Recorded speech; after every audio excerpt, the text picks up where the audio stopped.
자, 여러분들. 이 강의는 어떤 구독자분이 물어보신 거예요.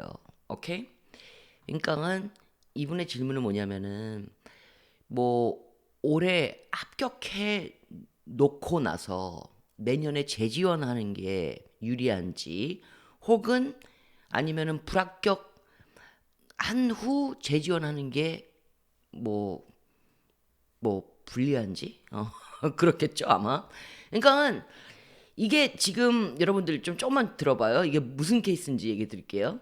이런 경우는 드문 케이스예요. 그쵸? 드문 케이스예요. 근데 이제 지원하는 와중에 무슨 상황이 벌어진 거야. 개인적인 상황. 뭐 회사를 너무 좋은데 오퍼를 받았거나 아니면은 뭐 집안에 문제가 생겨가지고 뭐 아무튼 상황이 벌어졌어. 지원하는 와중에. 그런데 이제 학교들한테 문의하니까 defer는 안 된대. 왜냐면 제일 좋은 방법은 붙여놓고 defer 하는 거죠. 그쵸? 근데 솔직히 말해서 이분이 defer는 안 된다라고 얘기를 했을 때 제가 이 편지를 어떻게 썼기에 라는 편지를 어떻게 썼을까? 왜냐면 defer는 guarantee가 되는 건 아니에요. 유예되는 거는. 잘 설득해야 돼요. 이런 이유 때문에 내가 해야 된다. 뭔지 알겠죠? 그리고 나서 뭐 예를 들면은 틱하고 물어보면은 디펄 되니? 지금 지원하는 와중에 그러면은 학교 입장에서는 아니라고 할 수도 있죠. 그렇지만은 우리는 하나의 프로세스를 거쳐야 된다. 그러면은 우리한테 편지를 써야 된다. 그러면 잘 써서 이렇게 하는 거예요. defer도 guarantee가 되는 건 아니에요. 학교 뭐 다 해주는 거 아니거든. 아무튼 그래서 이제 이분 입장에서는 그래도 지금까지 준비를 내가 해왔으니까 계속 진행하고 올해 지원을 한번 해볼까. 해보고 나서 음, 못 가더라도 만약 내년에 재지원을 하면은 그래도 선생님 합격한 하고 나서 재지원하는 게 더 유리하냐 이런 질문이에요. 알겠죠, 여러분들? 오케이? 근데 솔직히 말해서 진짜 이거 답하기 전에 제가 한마디 하고 싶은 게 뭐냐면 이렇게 오래 꼭 못 갈 상황이 있으면 오히려 그냥 better to stop이에요. 왜냐면 재지원은 힘들어. 이게 뭐 여러분들이 힘든 것도 있지만 다시 다 해야 되니까. 그리고 또 예를 들면 선생님 뭐가 힘들어요? 뭐 에세이도 다 끝났고 그랬을 텐데 그때쯤 내년에는. 근데 이제 학교 질문도 바뀔 수도 있고요. 에세이 질문이 그런 것도 있고 그냥 학교 입장에서도 그러니까 재지원은 힘들어. 아무튼 뭔지 알겠어요. 그래서 그냥 스톱하는 게 낫긴 해. 하지만 자, 뭐 이 본론으로 들어가면 going back to your question, 오케이? 별 차이 없긴 해요. 합격 후 재지원하는 거.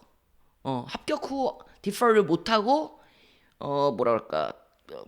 그러니까 이제 못 간다 얘기를 하고 나서 이제 다시 원점에서 시작하는 거고 이거 불합격.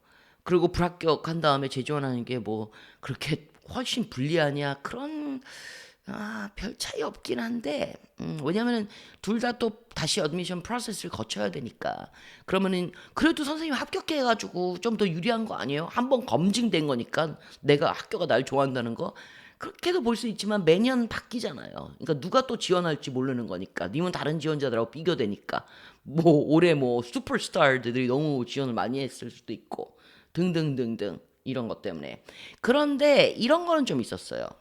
여러분들 근데 이건 되게 드문 케이스예요. 합격을 했어. 그래서 못 간다고 그랬어. 어. 그리고 나서 1년 후에 학교에 문의를 한 거예요. 나 붙었었다고. 작년에. 나, 나 다시 가면 안 돼? 나 진짜 가면 안 될까? 나 작년에 붙은 애인데? 이렇게. 그때 학교가 톱스쿨이에요. 오라고. 그런 적도 있긴 해. 근데 이거를, 여러분들 봐봐요. 제가 이런 엑zam플을 드릴 때는 뭐 대체적으로 이게 가능하다 이거 아니야. 그러니까 드문 케이스예요. 근데 그런 일도 벌어질 수 있다라는 거를 얘기해 주는데 솔직히 말해서 희망고문이긴 하지.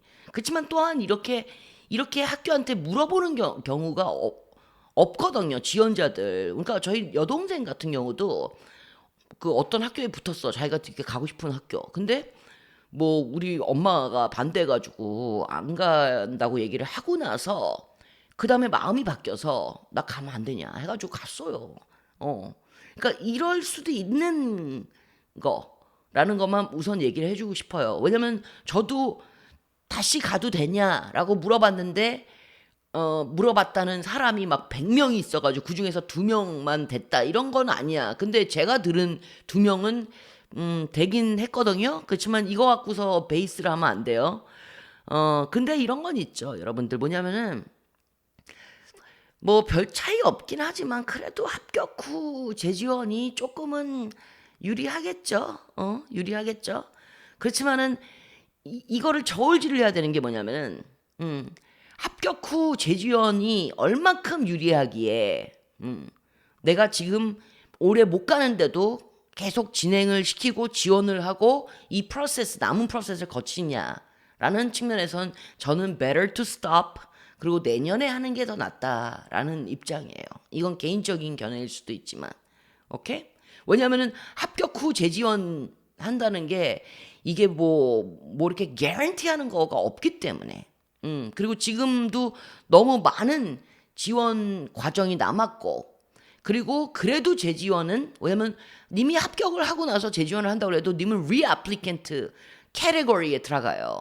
그러면은 이게 미운 털이 박힌 게 아니라 뭐 얘는 합격 후 재지원했어. 얘 커미트먼트 이슈 있네. 아니면 얘는 불합격했어. 이런 건 아니지만 그래도 재지원 캐테고리야. 새로 시작하는 그 새로운 그런 게 아니기 때문에 이게 뭔지 알겠죠? 지금 하는 강의는요, 솔직히 말해서 이분을 위한 거예요. 근데 솔직히 말해서 이분이 어디 가서 이걸 물어보겠어? 왜냐면 학교한테 이걸 한번 물어보더라도 아마 학교는 뭐 그때 가서 봐야지 뭐 열심히 해봐 내년에도 재지원 해봐 이런 답이 오겠죠. 왜냐면 학교 입장에서도 뭐 솔직히 말해서 이런 거를 물어보는 사람이 별로 없을 거야. 이건 아주 드문 케이스라니까요. 오케이? 네. 제가 이분한테 어드바이스를 드린다면은 better to stop. stop하고 상황 이슈들 다 해결하고 뭐 그리고 예를 들면 너무 좋은 회사에 오퍼를 받았다 그러면은 뭐 꼬맹이니까 한 2, 3년 정도 열심히 하다가 그때 다시 또 유학 욕구가 막 넘칠 때 그때 지원하는 것도 방법이에요. 왜냐면 어차피 못 갈 거 아는데 이 프로세스를 이 어드미션 프로세스를 한다는 것 자체가 되게 좀 좀 그렇죠. 답이 나왔는데 그렇지만 예를 들면 합격을 한다면 나는 이 합격 그러니까 회사 좋은 데서 온 오퍼를 저울질을 한번 할 것이다라면 또 다른 이슈예요. 왜냐면 제가 항상 얘기한 것 중에 하나가 뭐냐면은 하나는 확실하거든. 지금 오퍼 온 거. 그렇지만 하나는 불확실하잖아요. 지금 합격일지 불합격일지 모르니까. 근데 이게 확실해질 때, 합격 통지를 받았을 때, 그때는 마음이 바뀔 수도 있어요. 마음이 바뀔 수 있기 때문에 그런 거라면 오케이. 그렇지만 절대 안 갈 건데 그럼 뭐하러 이 프로세스를 해? 무슨 말인지 알겠죠? 오케이? 근데 또 좋은 뉴스도 있어요. 그러니까 이게 이런 이슈들은 항상 이거는 문제인데 이거는 좋은 거야. 뭐 이런 거.